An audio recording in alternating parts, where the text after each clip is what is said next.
नमस्कार साथियों, स्वागत है आप सबका आर्यवर्त क्लासेस में। हम यहाँ पढ़ रहे हैं क्लास 10th की बोर्ड एग्जाम के लिए। आज चैप्टर है चैप्टर नंबर 5 अर्थमेटिक प्रोग्रेशन मतलब एबी। तो बहुत इंपोर्टेंट क्वेश्चन है, ध्यान से। तो सीबीएसई 14 में आया हुआ है, एनसीईआरटी एग्जाम्पलर भी है। ठीक है, एग्जाम्पलर प्रॉब्लम होती है जो क्वेश्चन बुक, उसमें भी है। तो क्वेश्चन क्या है, if sum of third and eighth term of an AP is 7। अगर किसी एपी के तीसरे टर्म और 8वें टर्म का जो सम है, मतलब जोड़, वो 7 दे रखा, और sum of 7 term and 14 term is -3, और उसी एपी का 7वें टर्म और 14वें टर्म का जो सम है, जोड़ है, वो -3 दे रखा। तो मैं उस एपी का 10th टर्म निकालना है, क्या होगा। ठीक है, निकालना हमें 10th टर्म। तो लेट अस अज्यूम दैट, हम मान लेते हैं A be the first term. A क्या होगी उसकी फर्स्ट टर्म। ठीक, तो जो तीसरी टर्म है उसका क्या लिखेंगे हम, A3 प्लस उसका सम 8 टर्म A8, इन दोनों का सम मतलब जोड़ कितना दे रखा हमें 7, इक्वल टू लिख दिया हमने 7। अब इस 7 का अगर तुम्हें पता हो, A3 को हम क्या लिख सकते हैं, फॉर्मूला क्या होता है, A प्लस के 2D पढ़ा होगा ना, A3 का फॉर्मूला वो हो। और A8 को लिख सकते हैं हम A प्लस के 7D इस टर्म में। ठीक, बराबर क्या है 7। अब A और A तो हो गए 2A प्लस 7 और 2 हो गए 9D इक्वल टू 7। ये मान लिया हमने इक्वेशन नंबर फर्स्ट। हमें इसमें इक्वेशन बनानी पड़ेगी, जब तो वो निकलेंगे मान, है ना। अब सेकंड कंडीशन क्या आई, तो फर्स्ट कंडीशन थी भाई, क्या आती है फर्स्ट कंडीशन। अब सेकंड कंडीशन देखते हैं यहाँ पे,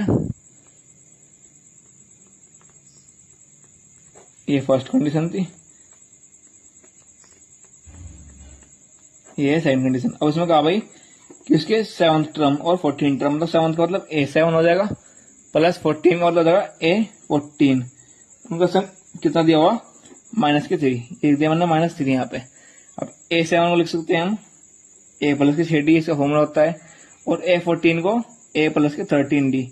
इसका मतलब अगर हमें कोई भी टर्म को हमें A और D की टर्म में लिखना है ना, कि इसके पदों में लिखना, तो उससे 7 से एक नंबर कम लिख दो, 14 से एक नंबर कम लिख दो, A जुका तो, और ये जाएगा 13D, और यहाँ पे A जुका तो ये जाएगा 6D बराबर -3। अब A और A तो हो गए 2A प्लस 13 और 6 कितने हो गए 19D बराबर -3। ये होगी क्वेश्चन नंबर सेकंड। हमने सोल्व कर लेंगे बस। सोल्विंग इक्वेशन फर्स्ट और सेकंड। अब फर्स्ट सेकंड सोल्व करने तो आती होगी, एलिमिनेशन मेथड से कर लो, चाहे सब्स्टिट्यूशन से कर लो, किसी तरीके से सोल्व कर सको। चलो मैं कर देता हूँ इसे। 2A प्लस के 9D इक्वल टू 7 और 2A प्लस के 19D इक्वल टू -3। एलिमिनेशन से करता हूँ मैं इसको सोल्व। यहाँ पे 7 डाल दूंगा, माइनस माइनस होगा प्लस, ये कट गया। 9 में से 19 के कितने थे -10 इक्वल टू कितने हो गए 7 से 3 10। तो डी का वैल्यू मिल गया हमें यहाँ पे, ये 10 इधर आएगा इसके पॉन में, कट की डी का वैल्यू आ गई 1। अब यह वैल्यू कहीं पर रख देंगे हम, कोई सी क्वेश्चन में, put this value in equation first. Equation first में रख दूंगा वैल्यू। ये कहाँ पे इक्वेशन फर्स्ट, कहाँ, ये रही। डी की वैल्यू क्या आई -1, तो ये यहाँ पर रखी जाएगी -1। ठीक है, वो रखते हैं कैसे, देखो 2 एज इट इज प्लस के 9 डी जगह कर दिया हमने -1 इक्वल टू क्या है 7। अब यहाँ से ए की वैल्यू निकलेगी 2A माइनस प्लस माइनस हो गया बराबर 7। 2A इधर जो तो ये यहाँ आएगा, क्या हो जाएगा प्लस का 2 इक्वल टू क्या आ गया 16। ए बराबर क्या है 16/2, इससे डिवाइड कर दिया, एक वैल्यू कितनी आई 8। अब